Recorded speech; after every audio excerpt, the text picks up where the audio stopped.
wondered what makes a solo permanently stick in your head? I find that most guitarists ignore the simple foundations that make solos truly memorable. But Jimi understood these foundations perfectly. So in this video, I'm going to show you Jimi's 4R formula from the Wind Cries Mary that will help you craft solos that people will remember after the song is finished. But the first R is unbelievably basic, but I found that most guitarists just plain old ignore it. Step 1. I find most intermediate guitarists cram too many licks into their solos, playing all over the neck, thinking variety equals quality.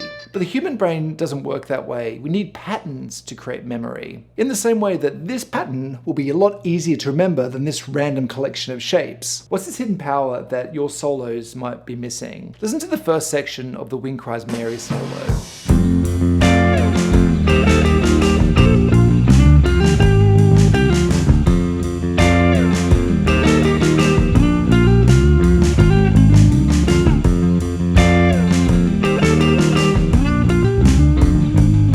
What Jimi's doing is so obvious. He's introduced a clear, repetitive melodic phrase. It's based around the F major pentatonic box 2. It's a basic melody styled out with those beautiful double stops,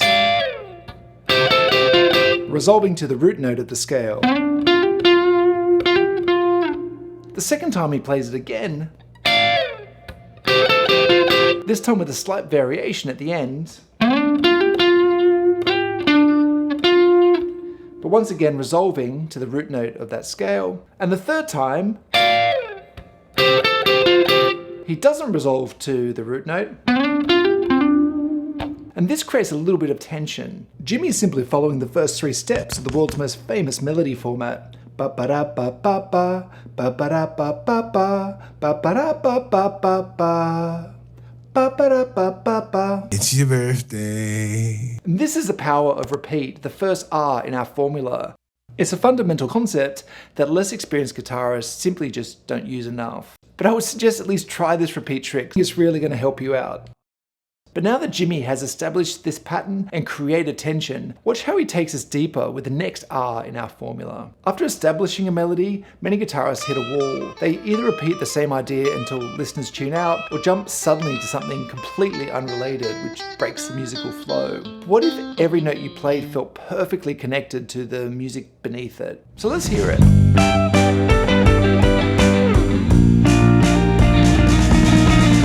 Exactly what the next R in our formula achieves. Relate. Relating simply means connecting your solo to the chords underneath, creating this natural flow. This is the essence of chord turn soloing. Now, you don't need Hendrix level genius to use this principle yourself. Let's break it down. Let's identify the chords underneath the solo. The chords are G and B flat. Now, to play over the G chord, we could use this G triad, which is based around the E form. For G, you play it here on the 3rd fret. For B flat, you move it up to the 6th fret. And arpeggios here will sound great.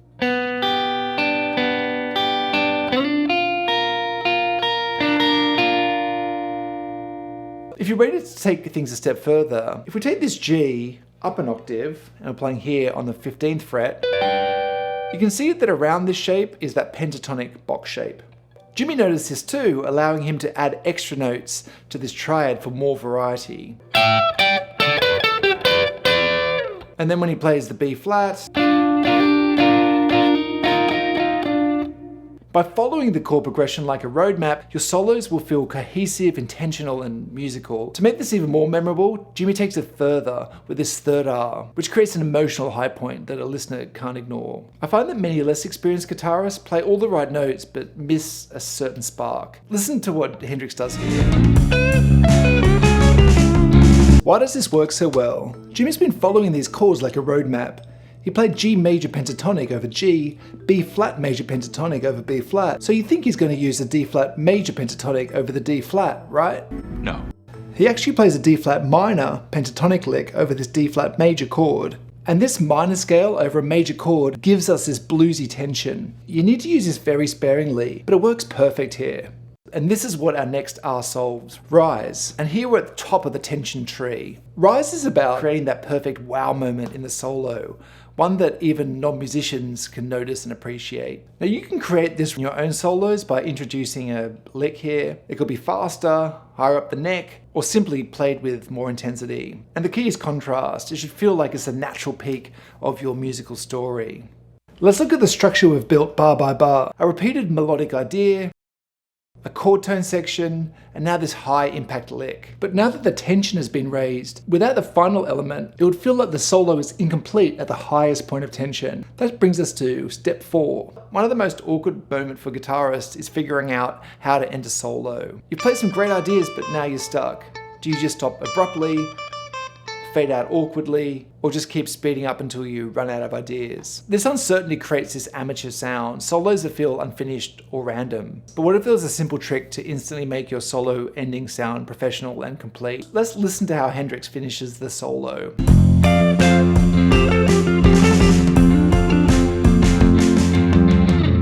He smoothly returns to elements from the opening melody, bringing the whole solo full circle. This callback gives Hendrix solo that satisfying sense of completion. And this is exactly what the final R achieves, recall. It simply means bringing your solo full circle by returning to your original melody. And if you do that, the solos will feel purposeful, polished, and completely further release that tension. He's not just playing random licks here, he's telling a clear musical story with a beginning, middle, and end. Now it's your turn. To apply this recall, simply end your solo by playing a variation of the melody you started with in step 1. Usually finishing on the original note, the root note, will sound great and complete the solo nicely. So now we have our successful 4R formula. And you could try to structure your own solo like Jimi did. So you can see how it all works together. I'll play through the whole thing now. And to help you out, there's a backing track with some tabs in the video description below.